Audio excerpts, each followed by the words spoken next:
trying to stretch to the edge. What a hurl by Jackson! Highlight reel touchdown!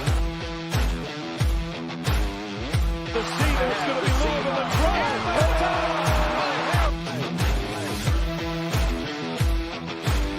Louisville, national champion.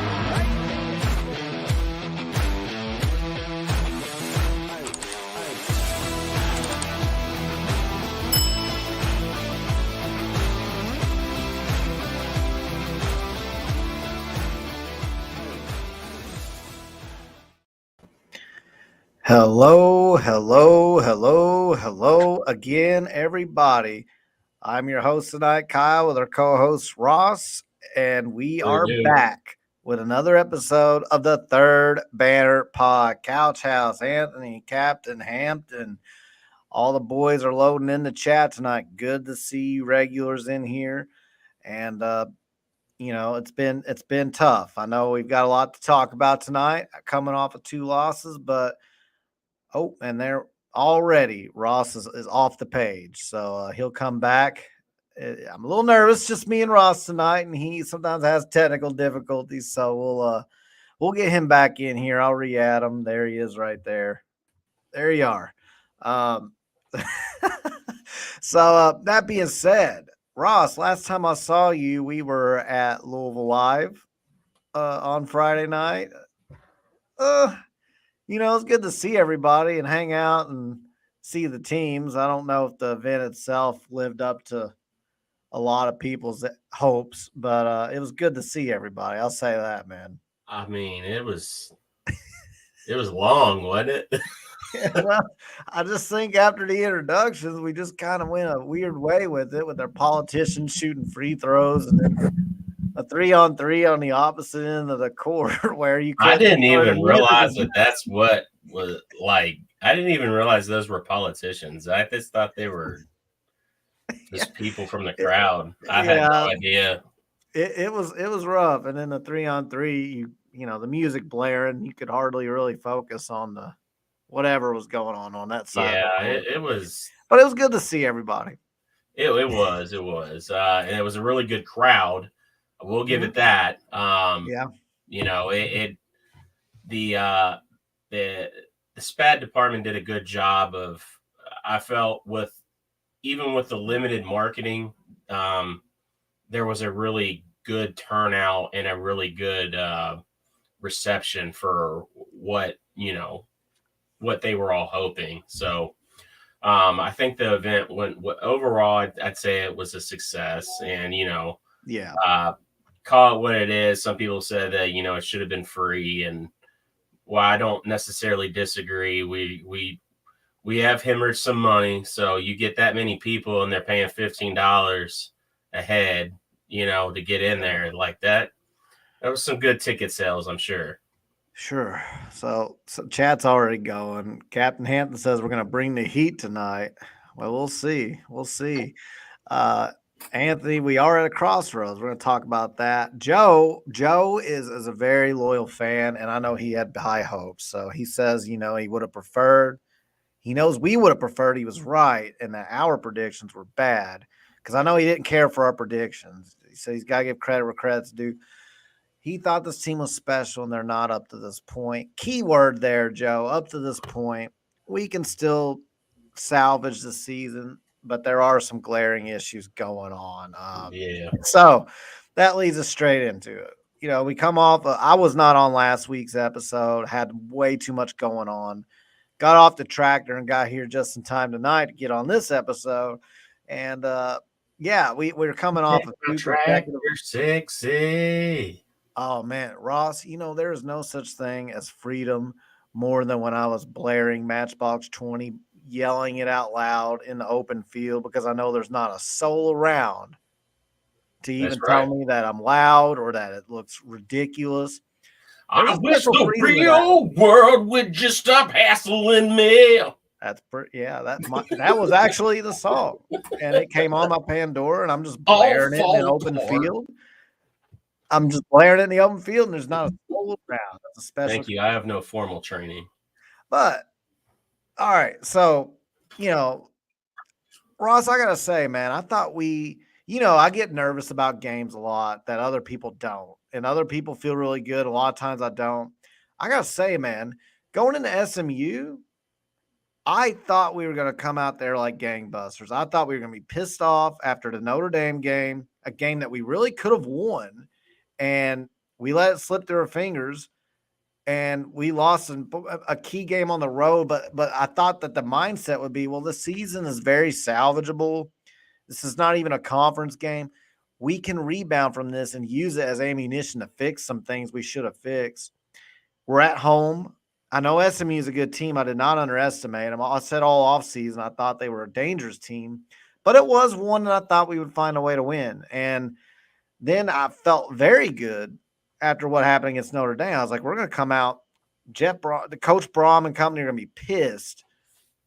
And then we come out, Ross, and I feel like the things that were a problem during the Notre Dame game, really during Georgia Tech and Jacksonville State to a lesser extent, I feel like they were magnified. Other than the turnovers that we had one turnover on a end of game pass trying to get in the end zone.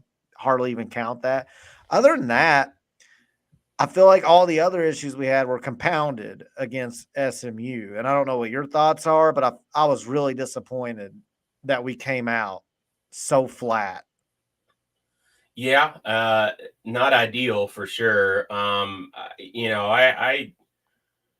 I recall, in the tailgate, I didn't tailgate for very long. I got down there pretty late, but telling some people that I just really didn't have a good feel about the game one way or another. I just didn't really know what to expect. And I think part of that was having limited viewership of SMU this year. I'd seen them maybe the second game of the year, but I don't know if you recall, but in the summer during the pods during the summer, I think more than once I gave a lot of praise to Rhett Lashley being a pretty damn good coach, as far as especially an offensive coordinator.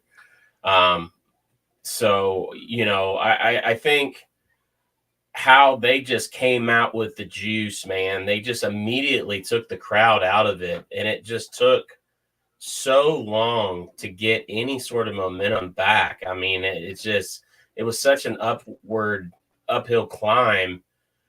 I mean, you're right. I mean, it was very disappointing to see us coming out of a game like Notre Dame, and we were hungover, and that's not the uneasiness I was feeling going into the game. It was more about I didn't know what SMU team we were going to get coming out to play us. I didn't expect us to come out just so hungover and so flat. And give credit where it's due. They made us very one-dimensional on both sides of the ball, I felt, and just like you said, they exploited a lot of woes that we had shown in the first few games prior to that, and just magnified them and just ran with it. The hurry up offense, absolutely, and the frenetic pace that they had in between plays really just extrapolated a lot of the problems that we've been seeing on the defensive side of the ball. So even that being said, I thought maybe the substitutions would come into our favor with, it being warmer. And I felt like it kind of did later in the game. I felt like some players were more fresh, but man, you just dug too big of a hole, way too big of a hole. Yeah, I don't know where the amount of issues are what concerns me. The amount of issues, I mean, I've got a laundry list. I don't even have to write them down. Sometimes I'll write down to make sure I don't miss any, but there's so many that I don't want to sit here all night. I've got a lot. I think I've got 1A and 1B as the major concerns. 1A, and one of them's on offense and one of them's on defense. 1A is that our defense, in my opinion, on paper, obviously not on the field, but on paper, I thought this was our most talented and deepest roster we've had in my lifetime. And that includes some of the great Charlie Strong defenses. And obviously they played better. I'm not questioning if our defense is playing as well as some of those. That's not even a question.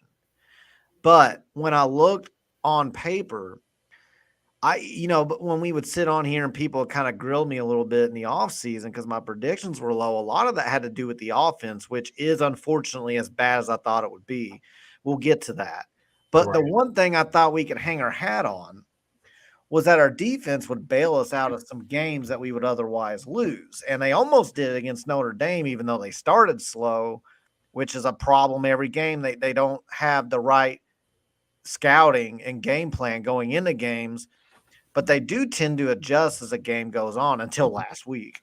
But it wasn't enough against Notre Dame. And so the offense, I'll get to that. But my big problem is even with Quincy Riley out, which is a big loss, there's no question about it. We're not, even when he was in there, like we're not clicking. It looks so clunky. Yeah. Guys shuffling on and off the field, guys yelling at each other as the ball's being snapped, guys with their heads turned around trying to communicate. It looks like a group that just is not prepared to play. Like they're not being prepared in practice. The execution, once they get out there, you can tell guys don't know where they're supposed to be. Guys don't know if they're supposed to be on the field, off the field. The absolute worst was when the guy was running into the game and the quarterback looks over. It's towards the red. It's in the red zone. It's towards the goal line. He just looks over and he's like, well, snap the ball because that guy, they're all lined up. They're about to snap it anyway. They look over. Oh, there's a guy running. And the guy doesn't even make it close. He's like 5 yards away from being on our side of the field. Yeah. He's that far out of the play. And so it's all sides on us. And that was embarrassing. But I mean, you got Jennings, a guy what's more embarrassing, that or having 14 players on the field at one point? I mean, like how the hell does that happen? Like, how do you play football basically your entire life and you get out there? Like, I don't know how some players just don't like come back off. Like you're like, oh shit, there's a lot of players out here. Like I need to get off the field. Like I just don't understand how you end up with that many players on the field. I think they're trying to platoon on defense, especially with hurry up. They're thinking if we can platoon guys in and out in mass, then we can, preserve some energy and we won't, run out of gas. But I think they're overcomplicating their substitution patterns to the point where I do too. Guys are like, hey, am I the one that's supposed to be coming off the field for one of these guys? Oh, no, nobody's really flagging me down, which comes back to communication and preparation. So I guess I'm supposed to stay out there. But then some of them are like, oh, well, maybe I wasn't supposed to go into the game yet, and so then you have to kind of question, was I not supposed to go in here or am I supposed to come off the field? Because there's not been the preparation. I mean, if you can't, it should be second nature substituting in and out of a game. I think there's just too many packages. Like, yeah. I mean, I don't know if it's too simple or I'm thinking it's too complicated. Yeah, I think there's too many packages. There's too many personnel packages, and I think they need to ditch a lot of that. So I'd be curious to tomorrow. I'd be curious to hear what Jeff Brom had to say at his show tonight at Roosters. Did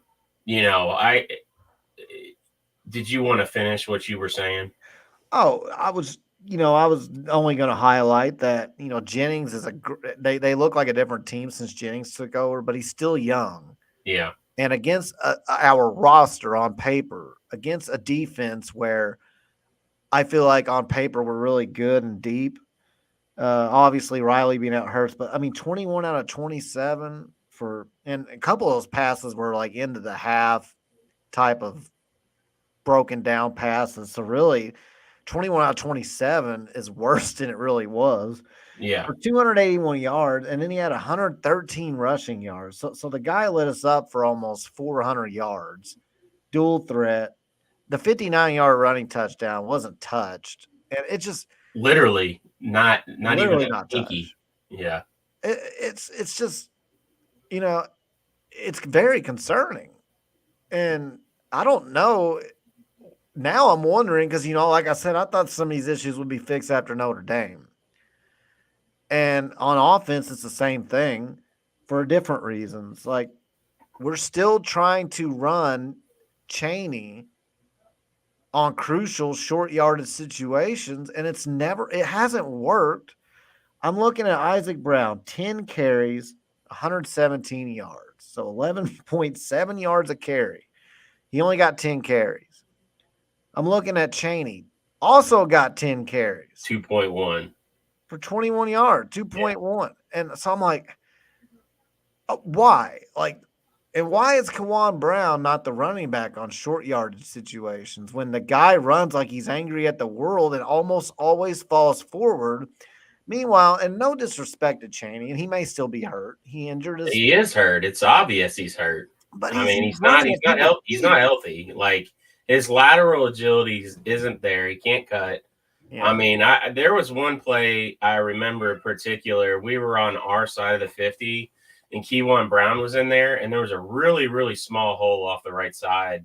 And he got really, really skinny at the point of the attack and made a really nifty run to make really something out of nothing because there really wasn't a lot there. And like you said, he tends to get positive, yards after contact more I hear the times cat's than joining. It's the famous podcat. not. I don't know whose that is. So yeah, I'm in complete agreement. I don't know why Keywan Brown and Isaac Brown aren't getting the majority of these touches. I don't even want to speculate if there's some sort of I don't know. Like, there has to be a reason as to why Chaney's still like the guy. And I understand, and I think it's pretty easy to see he doesn't tip your hand when he's in the game. He's our best pass blocking running back. That is true. But I mean, one of the other backs better learn how to stick their damn nose into a rushing defender and just take up space. I mean, that's just hold your ground. Like, chuck your helmet right into somebody's chest and just hold your ground. Hit him as hard as you can. Like, I don't know what else to say. Like, there's not a lot there when you're a running back and you're trying to chip block or you're trying to pick up a blitz. Like, you're literally just doing Oklahoma drill and just meeting somebody in a hole and taking up space to give your quarterback time to step into a throw. So, one of those guys better figure it out fast because that's going to be their key to getting on the field more. For me, where we're losing the game is literally at the point of attack. Yeah. Defensive line is not as good as we thought it was going to be. Thor Griffith has been a non-factor. We haven't called his name once all year. I totally lost that bet we made on the Rutherford show. We had to make a hot take. Yeah. And so it had to be like something where you stuck your neck out there. And I said he was going to be first team all ACC defensive line. And my God. Well, honestly, I should have to do even worse than the bet, which I think the bet for that one was the one where I had to get on dance cam during a game. And it's going to be awful because that's not my personality. But honestly, I should probably have to do it like in the nude or something, like completely shameful. I mean, not because I want to. That's the point. I should be punished and shamed because it is not even. It's not first team all ACC. Shame. He's not even starting. And he's getting less snaps as it goes. And I heard Mike say something on his show yesterday that, apparently he came in way out of shape. So I don't know what he was thinking coming in here from, an Ivy League school and thinking, okay, like I got all these accolades and I'm coming to Louisville and I'm coming to ACC and I'm going to be able to just cakewalk this. I don't know what the hell he was thinking. Maybe he just got that payday and he just got comfortable and said, F it, I don't know. but he's been a non-factor. I think Riley being hurt has only made that more pronounced as far as the defensive line's effectiveness to get pressure on the QB. Yeah. I think if we had a healthy Riley, obviously, like a 100% healthy Quincy Riley, like you basically don't have to give him a shadow on that side of the ball. So you can drop a safety down in the box, which helps in run support. You can also disguise more blitzes, crowding the box, dropping guys back. You could drop that safety back if you needed to. It's really, those two things have really hampered us on the defensive side of the ball. As far as the offensive line, that's again the point of attack. I told you all I was very nervous about this offensive line. I was gonna bring that up, Ross. I was gonna bring that up. I don't know if you saw my message. I sent a message and I notified you in a group chat, but you never responded, so I don't think you saw it. But I did. I came out like a couple days ago and I said, somebody's gonna clip that. I came out a couple days ago and said that I tagged you. I said, Ross, I'm ready to say it, man.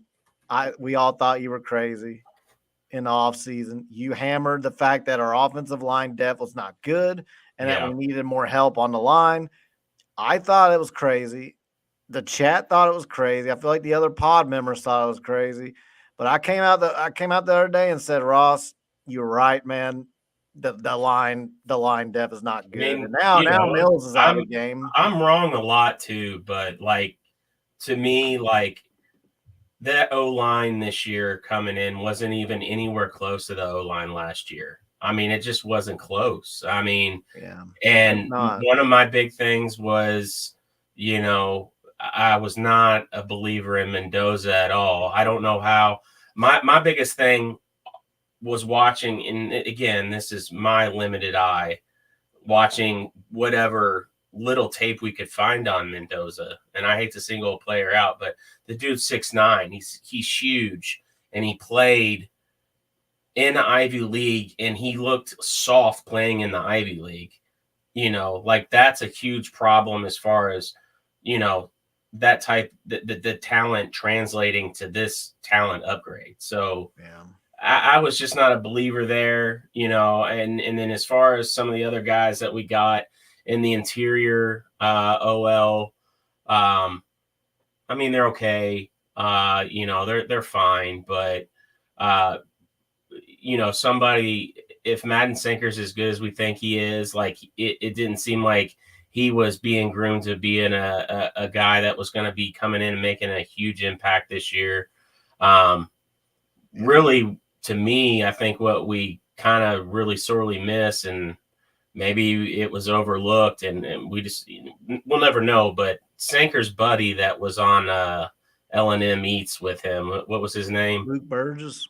Yeah, Burgess. Like, I think that guy was our right tackle, man. I really do. And he was going to be young and he was inexperienced, but I could be completely wrong. But I think that was our future right tackle, and he walked out the building, man. So that hurts, and we're seeing it. And it just is. It kind of is what it is. And my original point always with the O-line was that you have a quarterback who's not necessarily fragile, but he showed the propensity to get bad season-ending injuries. Whether that's his fault or not, that is a fact. So you needed to do everything that you could to stack the cards, no pun intended, in our favor on the O-line to protect him at all costs, because the season really relied on him. And I just didn't feel like we got enough help in the O-line. I really think we needed another 2 or 3 guys in there, and that's where I stood all along, and it's where I am now. And I'll be honest, do we have an update on Monroe Mills? Have they said anything? Is it season ending or? Well, you know how that goes with that. That's another pet peeve I have, is there's gamesmanship and then there's the way we do it. Yeah. Which is a bit over the top, I think. But no, we're not going to know for a while. But I don't know. It didn't look good. And I've not heard a single thing of promise. Again, I that mean, could he be walked off the field, but once you watched him get over to the sideline, he had to have he couldn't help. put any weight on that Yeah. leg whatsoever. And that kind of leads it to the offensive line part.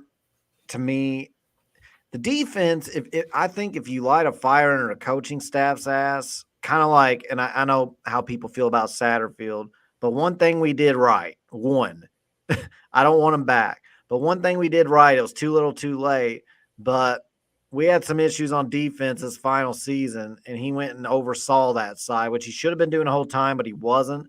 So when he started to feel some heat, when he had a similar start to what we have now, I think it was after our Boston College loss. We should not have lost that game. We lost in an epic choke to Florida State before that with a backup quarterback just throwing it to some tall receiver. Right. And so everybody was pissed off kind of like we are now. We hear he's overseeing the defense more and having more input. Next thing you know, our defense goes out there the rest of the year, much more aggressive and just balled out. No, next thing you know, we stopped dropping 8 into coverage and only rushing 4. Like it was one little change, and look, that could be all that's needed here. That's what I'm saying. Maybe we start so damn slow on defense. I don't think this is all that crazy. Football is a game of rhythm, right? So you need to have a lot of the same people on the field, and part of that football IQ that football players have, a lot of that comes from just having trust and just the experience of knowing hey, this guy that's next to me, I know where he's going to be. So it makes my job, based on the laws of probability, I know this is what this player's done here and this player does here. This is where I need to be. You develop chemistry that way. And maybe we're making so many damn substitutions that there's no way to get any on-field chemistry going, So yeah, the defense I think can be fixed possibly, but I'm not saying it will be. I'm saying I think it can be. Yeah. I'm really nervous our offense cannot be fixed due to our offensive line, which wasn't doing well, but now we've lost one of our stronger pieces. So I know we were subbing Miller in for Mendoza finally, which I was kind of nervous because everybody was like, we got to get Mendoza out. We got to put Miller in. And I thought, well, he wasn't already in there to this point. Why would that be? And then he gets in there, and sure enough, it's like, holy crap, this isn't it either. So now you potentially have to slide both of them in there. Renato Brown, from what I've understood, he's just not recovered well from his injury. Yeah.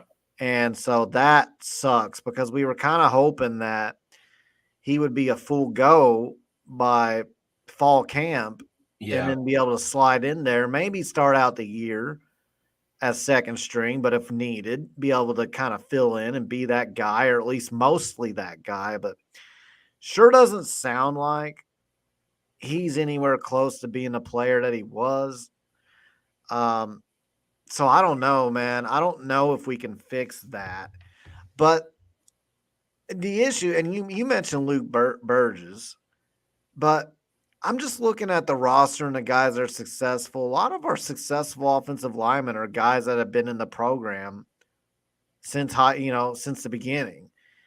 And I feel like in particular with the portal, which this is going to be a point that I've made where a lot of people pushed back on me and thought I was crazy.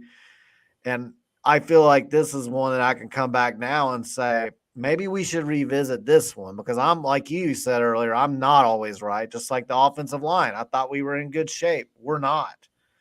But one thing I was concerned about, and I've talked about all off season, is that we've taken the approach of almost completely neglecting high school recruiting. And if you don't believe me, we are ranked 17th out of 17 schools in the ACC right now in high school recruiting. And we were ranked that before Josh Johnson decommitted today, a safety that was considering us in Penn State. He was one of my probably more optimistic I was more optimistic about him than some of our other guys we have in the fold. We only had 13 guys. Now we're down to 12. I thought he was one of our better recruits. He decommits today, but we were 17th out of 17 before he decommitted. So we're not giving any time to high school recruiting. I'm not a portal hater. I'm not Dabo Swinney up in here. I just think you have to have balance. And what I've learned, I think as we go through this new portal era and NIL and all that, I think it's better to take chances on portal skilled players and secondary players. And I think it's much better if, and I'm not saying don't land any portal offensive lineman or any portal defensive lineman, but I am thinking that, it's really beneficial, especially on the offensive line, to load up your high school classes with linemen and impactful linemen and develop them. And hopefully by their sophomore and junior years, they're able to come in and plug and play. Now, obviously, you're not going to get that with everybody. You mentioned Madden Sanker. He's clearly not what we were hoping up to this point, and I think some of that has to do with weight. From what I understand, it's been an issue for him getting in the type of shape they really want him in. But I think overall, like I'm looking at this idea of just loading up portal classes. And the argument is that, hey, you could lose your high school guys because they can transfer as much as they want. I understand that, but it does feel like this team, like it feels like we take that to the extreme. Like Colorado does it, we're doing it, Florida State's doing it. And Florida State, we see how they look this year. Like I feel like other programs aren't hitting the portal as hard. They're hitting it, but they're not going all in. And it does appear that we have a hodgepodge of players out there that just aren't in sync. A lot of that's on the staff, but again, you continue to turn over rosters as frequently as we are, and we're taking something that's going to happen anyway, and we're just like expounding upon it. Like we're taking it to the extreme, and I feel like some years they might mesh like last year, but I feel like we're going to get a lot of years like this one. Or at least up to this point. It's still salvageable, but up to this point, I would tell you this team and staff do not appear to be on the same page at all to me right now. Yeah, I mean, I think the book's still, being written as far as what's the best way to go about this, and I think as time goes on and we start seeing some regulation with, the portal, I think there was some sort of change today that I think I saw. I didn't really get to read on what it was, but that's going to have an effect on, what's the best way to go about this. And, we're all kind of just like just living this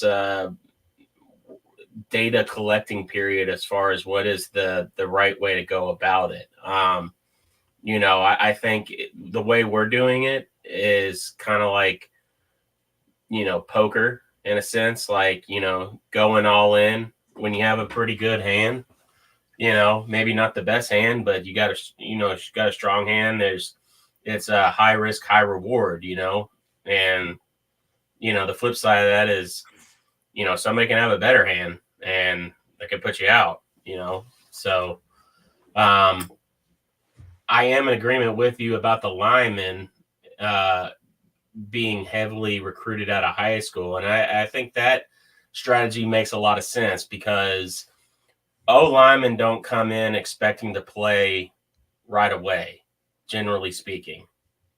It takes time to get your body acclimated, get your strength up to level the playing field, except for the few that come in, obviously, that are highly ranked, and more times than not, we're not going to have any shot at those types of O linemen or D linemen anyways, So, right.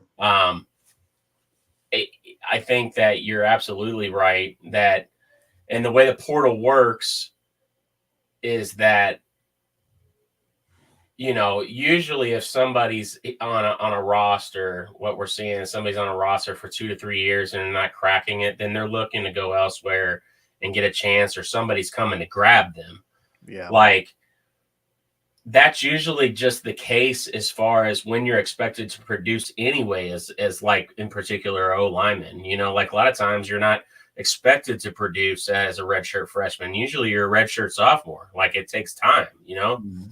So the chances of somebody coming and saying, "Hey, we would like to have you," like kind of picking the pocket of your team, like so to speak, and taking a player like that is a lot less likely because they probably haven't played that much anyways. There's not anything out there, so it's just a crapshoot kind of there on their part too.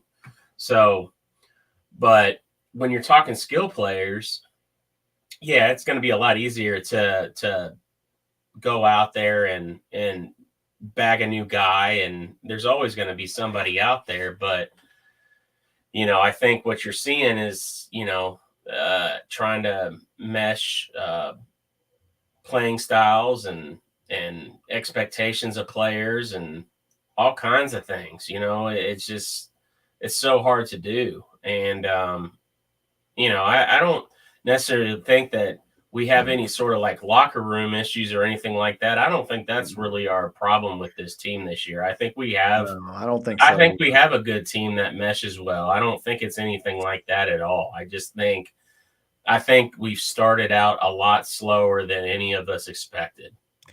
I think the most disappointing part of this for me, other than the start and being in a very uphill battle to get to the college football playoffs now, like we have to win out. And even then, you need a little bit of help, possibly. But I Well, think the look biggest, who's remaining on the schedule. yeah, Like I know, right? everybody's played better really than what we expected. Well, and that was my fear with my record as well, is that I said I thought teams would be better. Now, did I think Virginia would be 4-1 going into this week? No. Did I think Pittsburgh would be undefeated? No. So it's even better than I thought it would be. But Yeah. I think my biggest disappointment right now is that Tyler Shuck is a beast. He's a beast. Yeah. And how in the I would have world, loved to have him on last year's team.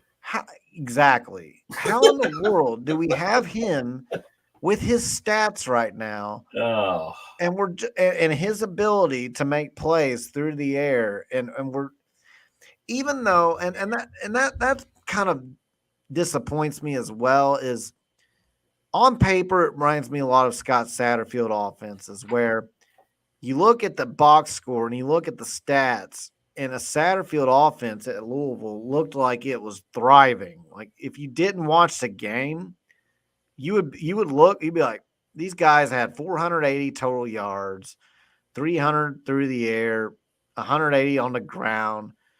But it kind of reminds me a lot of what I saw in their Sats offense, where the same type of running plays over and over again that get stuffed, awkward runs on second and long, bad fourth down and goal line play calls, and then like we'll just throw a bomb if none of that works. And that's the same thing Sat did with Tyler Harrell. He did it with Tutu Atwell before that. It's just like bomb or stretch left. That was Satterfield's play. But bomb, stretch left, jet sweep. yeah. We did try a couple of jet sweeps on Saturday finally, but that hasn't been a big part of the Brom offense. It didn't work. But it's just the kind of, what I'm saying is we don't have an intermediate game at all. The tight ends, where are they? We've seen a little bit of them, but we heard all off season we've got two really good tight ends. They could each be a starter, and they're going to change the dynamic of this entire offense. We're going to use the middle of the field a whole lot more. We're going to have all these weapons at our disposal. I'm sorry, but all I'm seeing is running and throwing bombs to Ja'Cory Brooks, which has worked some because Ja'Cory's a beast and Tyler Shuck's a beast, but it's not sustainable and it's predictable. Yeah. Again, that going back to like I felt SMU helped make us very one-dimensional on this past Saturday. That's kind of one of the things I was getting into. As far as the tight ends, like the tight ends where I really expected them to thrive this year was in the middle of the field and up the hashes, particularly like Redmond, like running up the hashes. Like I thought he was a great fit for that. I don't know this to be true or not, but my suspicion is that the tight ends are, reads 3 and 4 on the field, and Shuck's not getting the time to get through those reads. And I mean, he knows how to go through reads. Like, he does that just fine. Like, there are times where you see him go through all of his reads, and that's not really an issue. But yeah, I have a feeling that he's just not getting the time to really get the ball to the tight ends based on what the progressions of the throwing lanes and what the windows are. So, it's hard to say. I'm not privy to any of that information, but just going off kind of what I see. It's possible. It's very possible, and I think one thing I'd like to see a lot more of, which we can lead into what we'd like to see more of, but I'd like to see us do more quick 2-step drop pass. Like, I feel like we're still trying these 5-step drops and, going through these long progressions, and that'd be great if we got the protection. And every once in a while we do. And when we do, he chucks it down to Jacory or whoever, and he has a big play. But I'd love to see a lot more slant passes. I'd love to see a lot more bubble screens, 2-step drop and hits through the pops through the middle, crossing routes. Why? I mean, that takes some of the pressure off the offensive line, does it not? Am I missing something here? Because we're not doing you would think. I mean, and to that same thing, like, we see teams do that to us, like when we have really good defenses that really excel at getting after the quarterback, they just take that entire mentality away from you. They just say, okay, well, we're not going to hang on to the ball more than 2 seconds. Like, we're going to just dink and dunk you down the field. Like, and then we're going to take our chances every so many plays and try to hit you for a big play when we try to basically bait you. I'm in complete agreement. I don't know why we're not running, like, purposely, like, trying to make it a point of emphasis to try to exploit the 5 to 10 yards, beyond the line of scrimmage. And because I feel like we've got guys that can, like, Amari Huggins-Bruce, he's kind of like, he had a great game Saturday. Like, he looks like he's capable of doing any and everything that we've always expected him to do. Like, I've always liked Amari in the open field, to be honest, so I don't understand why, like, we can't be designing some plays to where we catch a defense in zone and let him find soft spots in that zone. Like, I just don't get it. Like, so here's the interesting stat about Amari. His 5 receptions for 82 yards. How many plays do you think he did that in? Say that again. He had 5 receptions for 82 yards. How many snaps do you think he played? Oh, 7. Oh, you already knew. Okay. Yep. No, 7. I didn't know. Oh, okay. Well, it was 7. Yeah. 7 snaps. So he was out there 7 plays, and on 5 of the 7 plays, he was targeted on 5 of them, receptions on all 5. And I mean, I do think they took advantage of it while he was out there. So props to them on that. But I think he should have been out there more. I think that's also, to me, just looking at that on the surface level, Amari knows the playbook very, very well, right? So Shuck's got a shit ton of confidence in Amari doing what he's going to be where he needs to be, and he knows that he can perform and run a play and make the pass the way it needs to be done because he knows Amari's can be trusted. Yeah. So, to get that kind of production out of just 7 plays, 7 snaps. 7 snaps, yeah. Yeah, like that's high efficiency. That's high efficiency. So, Ross, I know before the season, I'm pretty sure, to correct me if I'm wrong, but I think when we did our predictions, now it's hard to know what the Jeff Brom game is because the Jeff Brom game is when we beat a really good team and then we come back and we lose against a team we crap the bed, like Pittsburgh last year. And he had some of those at Purdue where he would beat a team like Ohio State, then he turn around and lose to somebody really bad. So I know you predicted it would be Virginia, if I remember right. I feel like you thought we were going to go to Virginia, and that could be the game we lose. Am I wrong there? You're asking the wrong guy, man. I can't You I can't can't remember. remember, That's to fine. be honest. I can't be I I'm if I pretty said sure you that, thought it it was wouldn't Virginia. surprise me because we every game with Virginia just seems like it's a lot closer than it needs to be. Exactly. And that's probably, if it wasn't you, it was somebody, but I think it was you. But yeah, that was the mindset. That was the logic, was like, we always struggle. And that's true. I didn't think they would be 4-1. So now I'm really like, before that was a game that I thought, we'll finally get them, but I'm a little nervous about it, but not as nervous as you or some others. I mean, obviously seeing how good they've been compared to, it doesn't mean they're great, but they're better than I thought they would be, and we're Mhm. not as good as I thought we would be. So I'm gonna ask you a question. I'm gonna run with my pea-sized bladder and take a quick break and be right back, but I'm gonna let you answer it. But I'm curious, what needs to change going into Saturday? What are some things you want to see on both sides of the ball to adjust? Well, And I'll let you do that while I run. yeah, on both sides of the ball. Okay, so I mean, we can start on the offensive side of the ball. I think obviously Jeff is extremely pissed that we can't run for short yardage.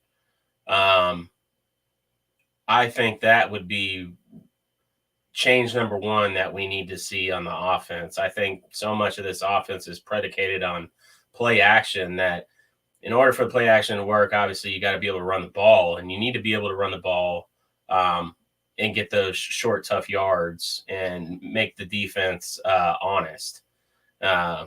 Keep their integrity as far as rushing lanes and throwing windows, stuff like that. So I think going out there Saturday and showing that we can run the ball short yardage for positive yards, pick up third downs effectively, try to stay ahead of the chains with the running game, so make a third and very manageable third downs. That would be the change I would be most and I'm most inclined to say that I want to see happen.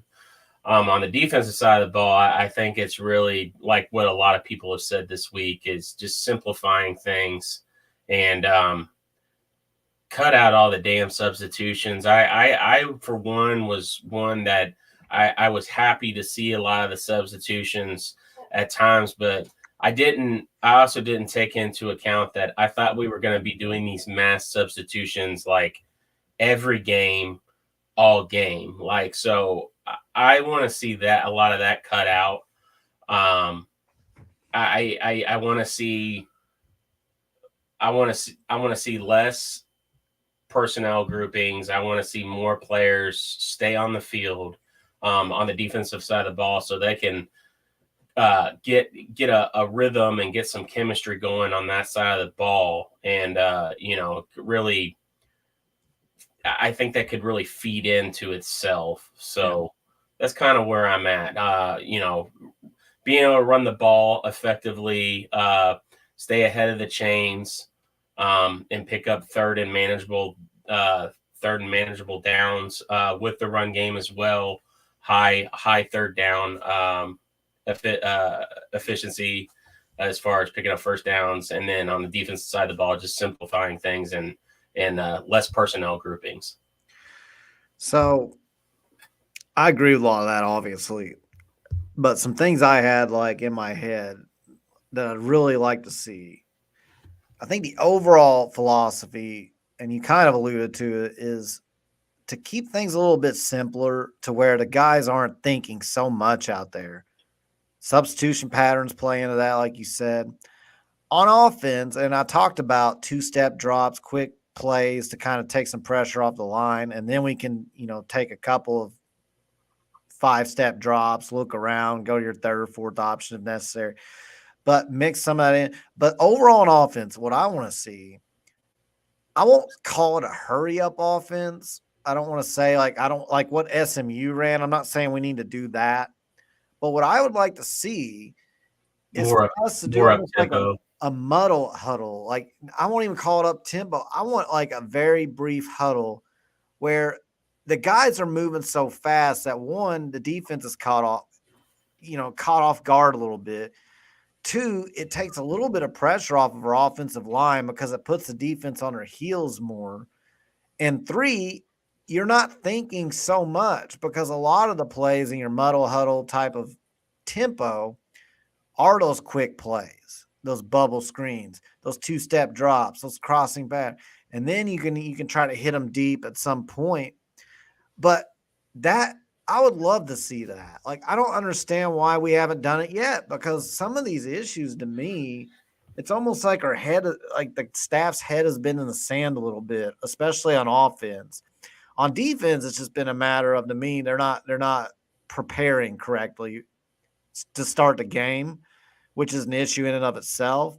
And then there's a mass substitution issue. And then we've had some key injuries. Even before the Mills injury on offense, though, like to me, we're just running out there trying to do the same thing every week and hoping it works this time. And I don't understand why we haven't adjusted. And I was wondering after the Notre Dame game why we didn't. I was expecting us to go more up tempo, muddle huddle type of thing, where we form a quick huddle, get the play in.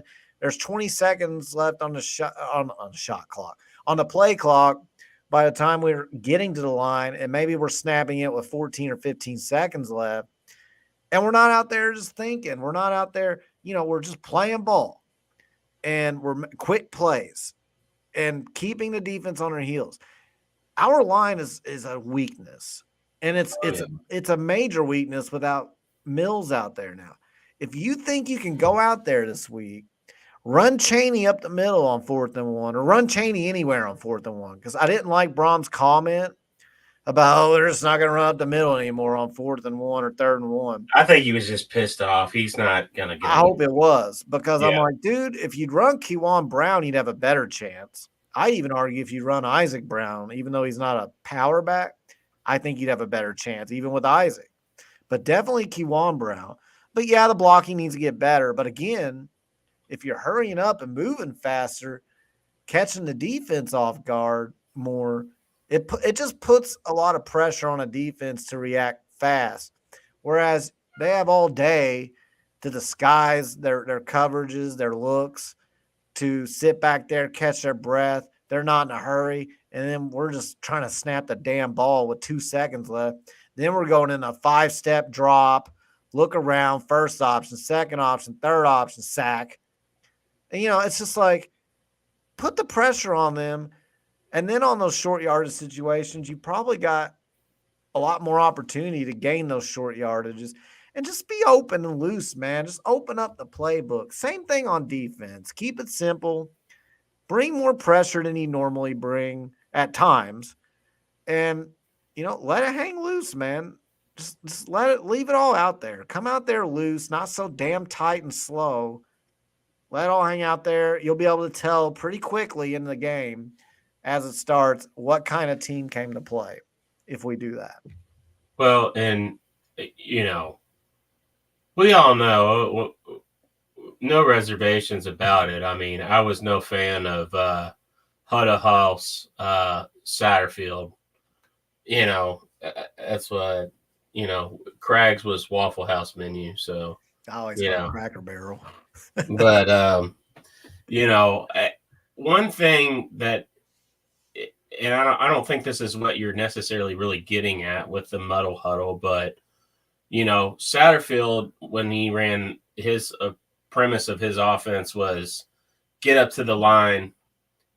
And then once you're there, then look to the sideline, observe the defense, look to the sideline, get a play called, get a play in.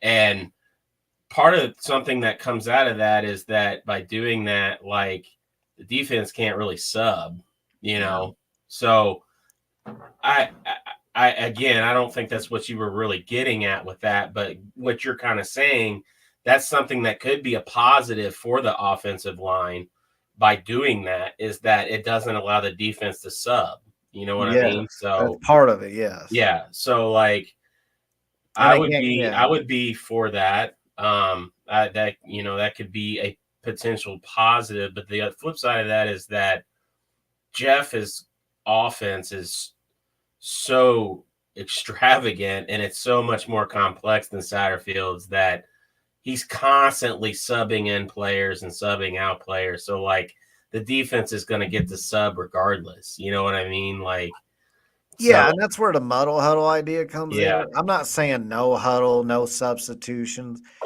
It's more about it. Yeah, it does. It puts their defense a little bit on edge. I know they'll still be able to substitute, but it keeps them off balance a little bit more. But and it keeps them having to, they don't have as much time to sit and adjust. That was what kind of alluded to earlier, is they just don't have the time to do things they've been able to do. But the bigger thing it does is it gets our offense out of its own head sometimes.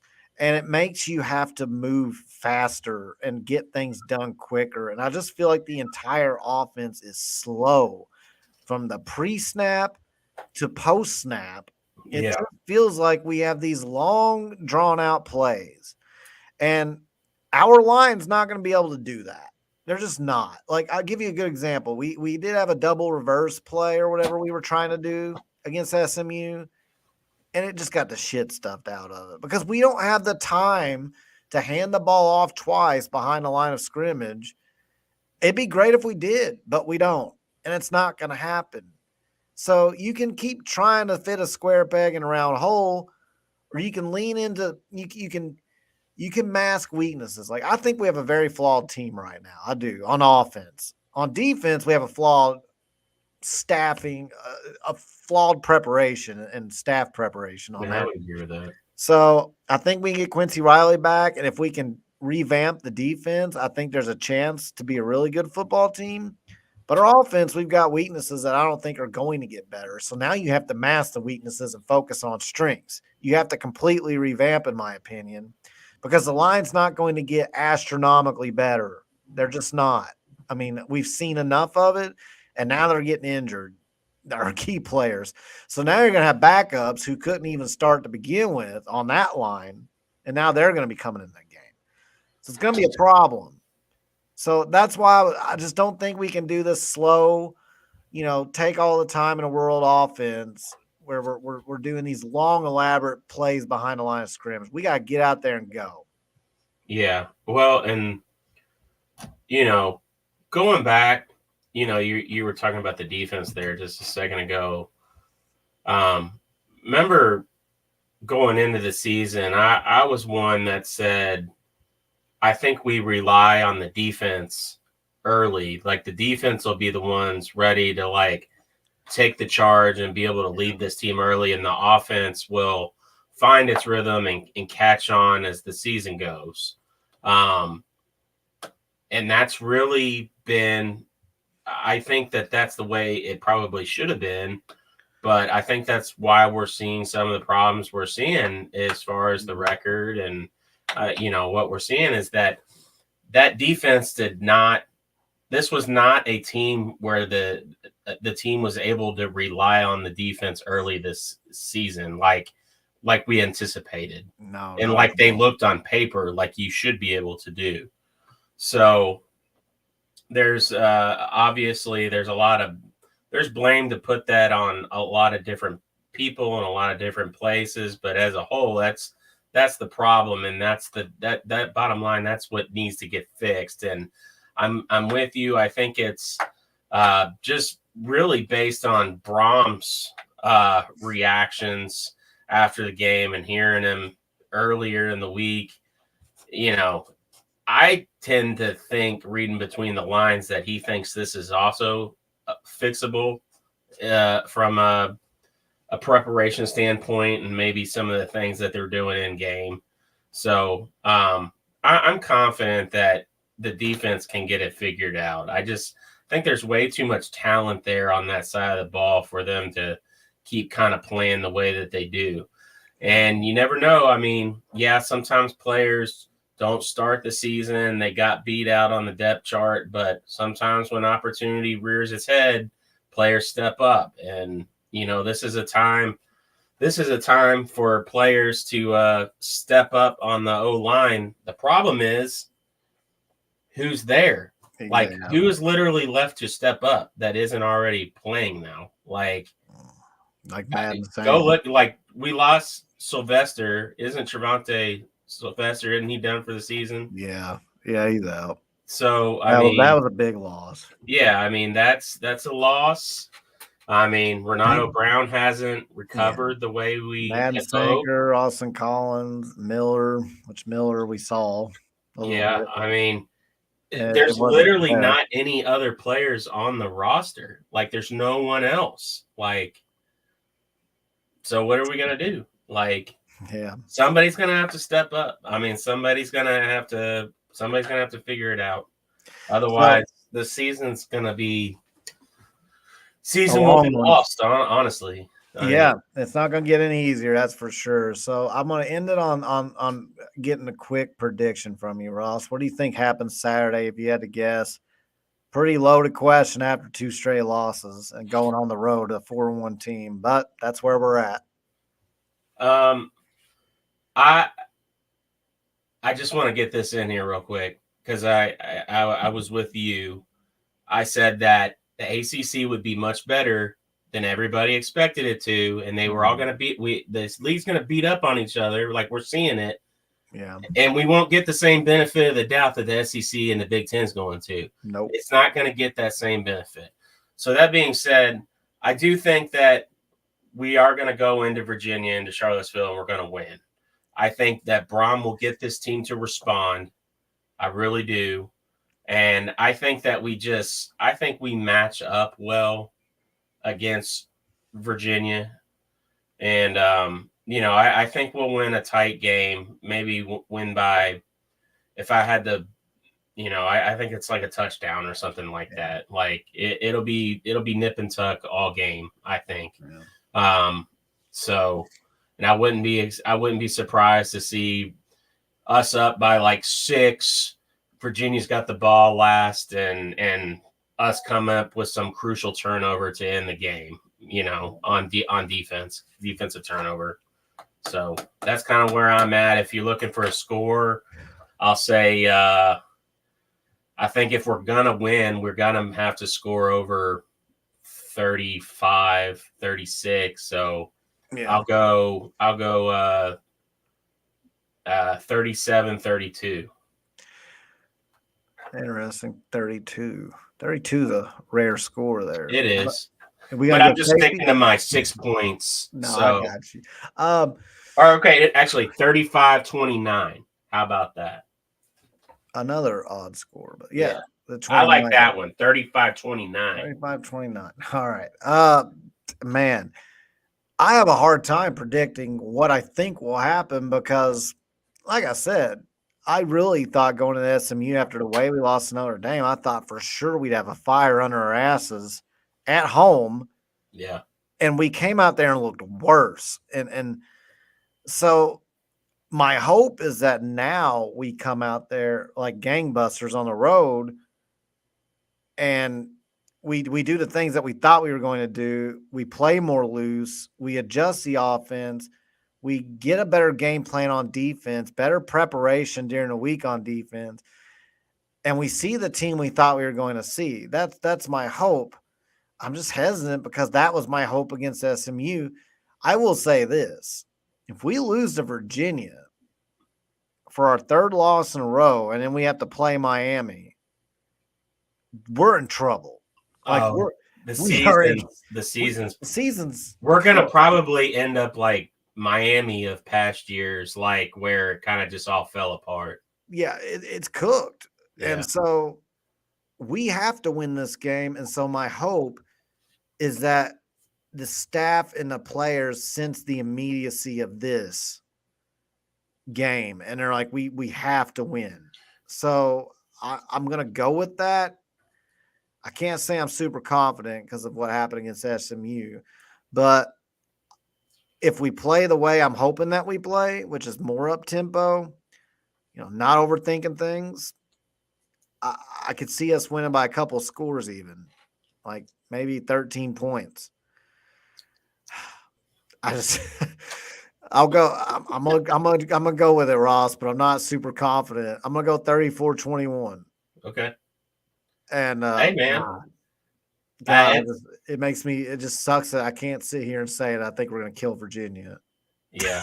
It Well, I sucks. mean, I heard I don't know which show it was on that I was listening to today, but like they said, since we joined the ACC, we've played Virginia, 10 or 11 times, and we're like 6-5 or 6-4 against Virginia. So like it's really close. Like, it, Not easy. even when they had some really crappy teams and we've had some good teams, they've never had any like league competing, like No, playing for a conference championship team. But even when we've been good, like they like play us last tight, year. man. They play us tight. Hell, So Lamar had to throw it between 4 hands on a yeah, 4th down to beat Virginia that that was year. Jalen Smith. We were like 8-1 going to that game. We I were like know. ranked like number 9. And Look then at there's a Virginia. picture Virginia of was like had about like 2 wins. They were terrible. And so I was in Brown County. I'm gonna go on a little quick thing. Brown County, Little Nashville, Indiana, because I live on the other side of the river, the side you guys don't like. But I went with my wife. It was a beautiful fall day. And it was the one time I kicked back and said, I'm gonna watch this Louisville game, but I know that it's our day to hang out. So I'm just gonna casually, loosely watch it, thinking in my head, like Lamar Jackson and company are not gonna struggle with Virginia. I don't care where it's at. Home, away, give me a fucking Antarctica. We're not gonna lose this game. We're not gonna come close. right. So by the time that third quarter was starting to, I get in the car. I'm like, I gotta go watch the boys. And she's like, what do you mean? I was like, we gotta go back to the hotel right now. Right now. I said, well, I'm not watching and we're struggling. And so then I've got it on the radio. I think this was before like YouTube TV on phone days. So like I can't get on my phone for some reason. And I'm like, I gotta get to the hotel. So now it's on the radio. I got a hotel, and in about 5 minutes after I started watching, when the 4th down play happened, where he threw it between like 2 guys going like this, and somehow all 4, or there's somehow a window between all 4 Right, hands. He right. threw it right where if it just grazed an arm, it's an incomplete pass. It was I it was honestly crazier than what happened against the Bengals the other day. No offense, Ross. I know that probably Yeah, hurt, no, but it's all good. I was listening to it like in a headphone. I was down in where is it, like Bardstown or wherever they have like the train where you can eat brunch and they do like the pajama, like we were on a train ride, sounds like right? a morning after waking up in Vegas. Yeah, no, not like that. No, it was like for the kids, and like they you could wear pajamas, and like they fed you brunch and stuff on the train, and it was pretty Yeah, cool. I don't But know. yeah, like the game's going on, and I'm like listening to it in like an earpiece, and it's like I all I got was all I got. It was a great call, but I got Paul Rogers, like, oh, I got it.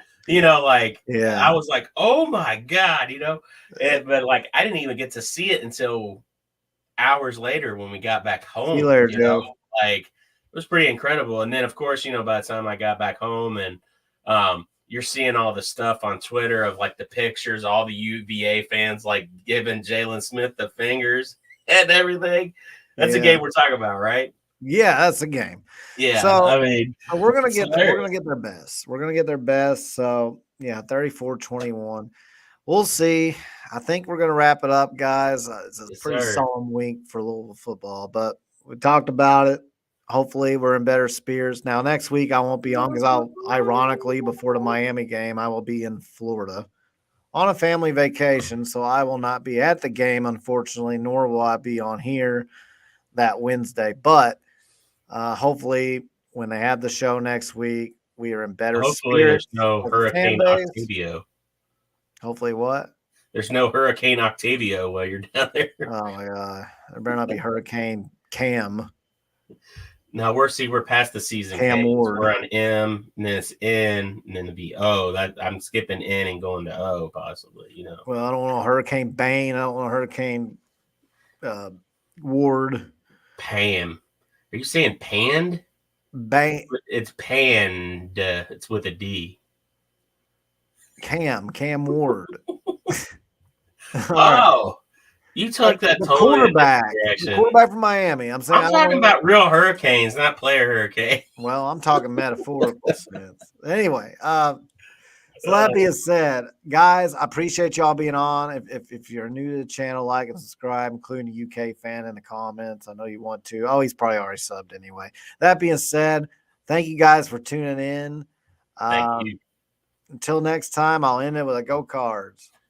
Go Cards, go Kroger.